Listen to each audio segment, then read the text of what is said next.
Saudi Gulf breaking ന്യൂസിലേക്ക് സ്വാഗതം. പ്രവാസ ലോകത്തെ വിവിധ വാർത്തകൾക്കായി ഈ ചാനൽ സബ്സ്ക്രൈബ് ചെയ്യൂ. സൗദി ഭരണാധികാരി സൽമാൻ രാജാവിൻ്റെയും കിരീടാവകാശി മുഹമ്മദ് ബിൻ സൽമാൻ രാജകുമാരൻ്റെയും നിർദ്ദേശപ്രകാരം ഗതാഗത നിയമ ലംഘനത്തിന് പിഴകൾ അടയ്ക്കാനുള്ളവർക്ക് 50% ഇളവ് ആഭ്യന്തര മന്ത്രാലയം പ്രഖ്യാപിച്ചു. 2024 ഏപ്രിൽ 18 മുമ്പ് രേഖപ്പെടുത്തിയ പിഴകൾക്കാണ് ഇളവ് അനുവദിക്കുക. ധനകാര്യ മന്ത്രാലയത്തിൻ്റെയും Saudi data and artificial intelligence അതോറിറ്റിയുടെയും ഏകോപനത്തോടെയായിരിക്കും പദ്ധതി നടപ്പിലാക്കുന്നത്. ഇത് ആക്റ്റീവായി 6 മാസങ്ങൾക്കുള്ളിൽ തന്നെ ഉപയോക്താവ് തൻ്റെ മേൽ കുമിഞ്ഞുകൂടിയ പിഴകൾ അടക്കാൻ മുൻകൈയെടുക്കണം. ഓരോ പിഴകളും വെവ്വേറെയായോ അല്ലെങ്കിൽ ഒന്നിച്ചോ അടക്കാം. അതേസമയം പൊതുസുരക്ഷയെ ബാധിക്കുന്ന പിഴകൾക്ക് ഈ ആനുകൂല്യം ബാധകമാകില്ല. അതോടൊപ്പം ഈ മാസം 18 മുതൽ ട്രാഫിക് പിഴകൾക്ക് 25% ഇളവ് അനുവദിക്കാനും സമയപരിധിക്കുള്ളിൽ പിഴ അടച്ചില്ലെങ്കിൽ വാഹനം പിടിച്ചെടുക്കലും മറ്റ് നിയമ നടപടികളും നടപ്പിലാക്കാനും മന്ത്രാലയം തീരുമാനിച്ചു.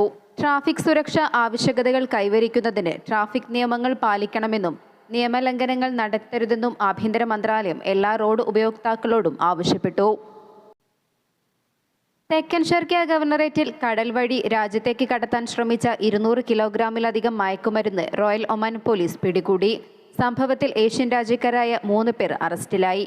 ആർഒപി narcotics, drugs and psychotropic substance വിഭാഗം തെക്കൻ ഷർക്കിയ കോസ്റ്റ് ഗാർഡുമായി സഹകരിച്ച് നടത്തിയ പരിശോധനയിലാണ് മയക്കുമരുന്ന് കടത്ത് പിടിച്ചെടുത്തത്.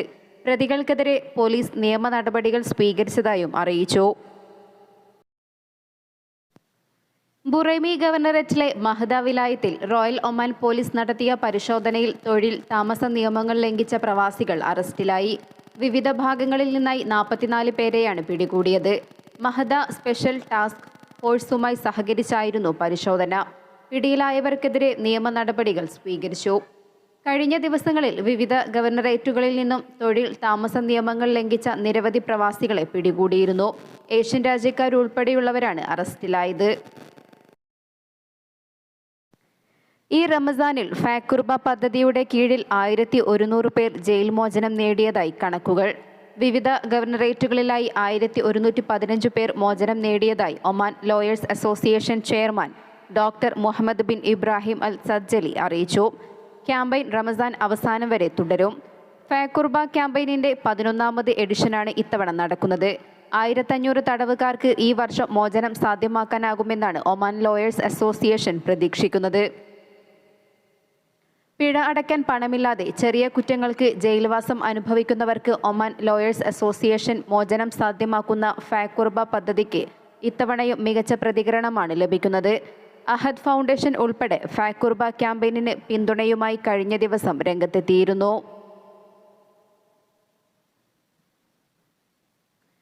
ഒമാൻ ആരോഗ്യ മന്ത്രാലയം planning and health organization under secretary doctor Ahmed Salim Saif al മന്ത്രിയും ഇന്ത്യൻ അംബാസിഡർ അമിത് നാരംഗും കൂടിക്കാഴ്ച നടത്തി. ആരോഗ്യ മേഖലയിൽ ഇരു രാഷ്ട്രങ്ങൾക്കുമിടയിലെ സഹകരണം ഇരുവരും ചർച്ച ചെയ്തു. പരമ്പരാഗത ആരോഗ്യ മേഖലയിൽ ഇന്ത്യ ഒമാൻ ബന്ധം ശക്തിപ്പെടുത്തുന്നത് സംബന്ധിച്ചും പുതിയ അവസരങ്ങൾ സൃഷ്ടിക്കുന്നതിനെക്കുറിച്ചും അവ ഉപയോഗപ്പെടുത്തുന്നതിനെക്കുറിച്ചും ചർച്ചകൾ ഉയർന്നുവന്നു. ആരോഗ്യരംഗത്ത് ഇന്ത്യ ഒമാൻ ബന്ധം ശക്തമാണ്. വിദഗ്ധ ചികിത്സയ്ക്കായി ഒമാനിൽ വലിയ തോതിൽ ഇന്ത്യൻ ആശുപത്രികളെയാണ് തിരഞ്ഞെടുക്കാറുള്ളത്. പരമ്പരാഗത ആരോഗ്യ മേഖലയിൽ കൂടി ബന്ധം ശക്തിപ്പെടുത്താനാണ് ഇരു രാജ്യങ്ങളും ലക്ഷ്യം വെക്കുന്നത്.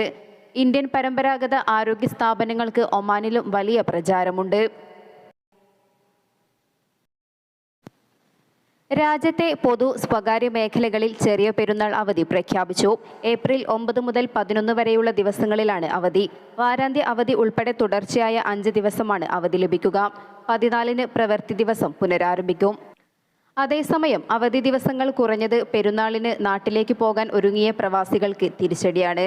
യാത്രാ ചെലവ് ചുരുക്കാൻ ടിക്കറ്റ് നേരത്തെ തന്നെ പലരും എടുത്തിരുന്നു. ഒരാഴ്ചയിലേറെ അവധി ലഭിക്കുമെന്ന പ്രതീക്ഷയിലായിരുന്നു ഇവർ. ടിക്കറ്റ് എടുക്കാൻ അവധി പ്രഖ്യാപനത്തിനായി കാത്തിരുന്നവരും നിരവധിയാണ്. പൊതു അവധി ദിവസങ്ങൾ കുറഞ്ഞതോടെ കുറഞ്ഞ ദിവസം അധികം അവധിയെടുത്ത് നാട്ടിൽ കുടുംബത്തോടൊപ്പം ചെലവഴിക്കാൻ തീരുമാനിച്ചവരുമുണ്ട്. ഗോളശാസ്ത്ര കണക്കനുസരിച്ച് ഒമാനിൽ ഈ വർഷത്തെ ചെറിയ പെരുന്നാൾ ഏപ്രിൽ 10-നാവാൻ സാധ്യതയുണ്ടെന്ന് ഒമാൻ ഗോള നിരീക്ഷണ സമിതി തലവൻ അബ്ദുൽ വഹാബ് അൽ ബുസൈദി കഴിഞ്ഞ ദിവസം അറിയിച്ചിരുന്നു. അതേസമയം റമസാൻ 29 അസ്തമിച്ച രാത്രി മന്ത്രാലയത്തിന് കീഴിലെ മാസപ്പിറവി നിരീക്ഷണ സമിതി യോഗം ചേരുകയും മാസപ്പിറ ദൃശ്യമായാൽ മാത്രം പെരുന്നാൾ പ്രഖ്യാപിക്കുകയുമാണ് ഒമാൻ മന്ത്രാലയത്തിന്റെ പതിവ്. പെരുന്നാൾ, വിഷു ആഘോഷങ്ങൾക്കായി നാട്ടിൽ പോകാനിരിക്കുന്ന പ്രവാസികൾക്ക് മുന്നിലെ കടമ്പയായിരുന്ന കുതിച്ചുയരുന്ന വിമാന ടിക്കറ്റ് കുറയുന്നു. ഒമാനിൽ നിന്നും കേരള സെക്ടറിലേക്ക് ടിക്കറ്റ് നിരക്ക് ഈ ആഘോഷ കാലയളവിൽ 60 റിയാലിനടുത്ത് മാത്രമാണ് വിവിധ ബജറ്റ് എയർലൈനുകളുടെ വെബ്സൈറ്റിൽ നൽകിയിരിക്കുന്നത്. ഒരാഴ്ച മുമ്പ് വരെ 120 റിയാലിന് മുകളിലായിരുന്നു ടിക്കറ്റ് നിരക്ക്. എന്നാൽ പെട്ടെന്നാണ് നിരക്കിൽ കുറവ് വന്നത്. കണ്ണൂർ, കോഴിക്കോട്, കൊച്ചി, തിരുവനന്തപുരം എന്നിവിടങ്ങളിലേക്കെല്ലാം താരതമ്യേന കുറഞ്ഞ നിരക്കിന് ഇപ്പോൾ ടിക്കറ്റ് ലഭ്യമാണ്. കേരളത്തിൽ നിന്നും ഒമാനിലേക്കും കുറഞ്ഞ നിരക്കിൽ ഇപ്പോൾ ലഭ്യമാണ്. നാട്ടിൽ സ്കൂൾ അവധി ആരംഭിച്ചതോടെ നിരവധി കുടുംബങ്ങൾ അവധി ആഘോഷിക്കാൻ ഒമാനിലേക്ക് എത്തുന്നുണ്ട്.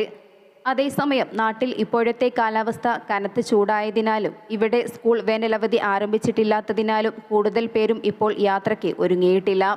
യാത്രക്കാർ കുറഞ്ഞതാണ് ടിക്കറ്റ് നിരക്ക് കുറയാൻ ഒരു കാരണമായി ട്രാവൽ മേഖലയിലുള്ളവർ ചൂണ്ടിക്കാണിക്കുന്നത്. എന്നാൽ ഈദ് അവധി പ്രഖ്യാപിച്ചതിനാൽ ടിക്കറ്റ് നിരക്കിൽ ചെറിയ വർധനവുണ്ടായേക്കാം. മസ്കറ്റ്, മുംബൈ റൂട്ടിൽ സർവീസ് നടത്തിയിരുന്ന എയർ ഇന്ത്യ സർവീസ് അവസാനിപ്പിക്കുന്നു. ഇതേ റൂട്ടിൽ ഈ മാസം പകുതി മുതൽ എയർ ഇന്ത്യ എക്സ്പ്രസ് ആണ് സർവീസ് നടത്തുകയെന്ന് വിമാന കമ്പനി ട്രാവൽ ഏജൻസികൾക്ക് നൽകിയ സന്ദേശത്തിൽ അറിയിച്ചു. എയർ ഇന്ത്യ വിമാനത്തിൽ ടിക്കറ്റ് എടുത്തവർക്ക് എയർ ഇന്ത്യ എക്സ്പ്രസിലേക്ക് മാറാൻ സാധിക്കും.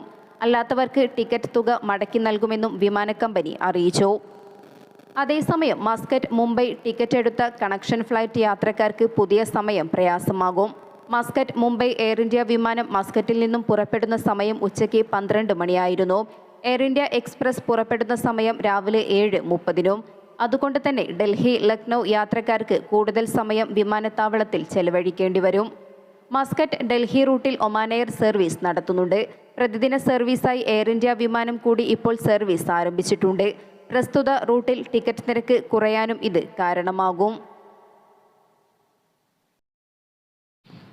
ഒമാൻ ആരോഗ്യ മന്ത്രാലയവുമായി സഹകരിച്ച് മസ്കറ്റ് ഇന്ത്യൻ എംബസി സംഘടിപ്പിക്കുന്ന രക്തദാന ക്യാമ്പയിനിന്റെ 2ാം ഘട്ടം ആരംഭിച്ചു.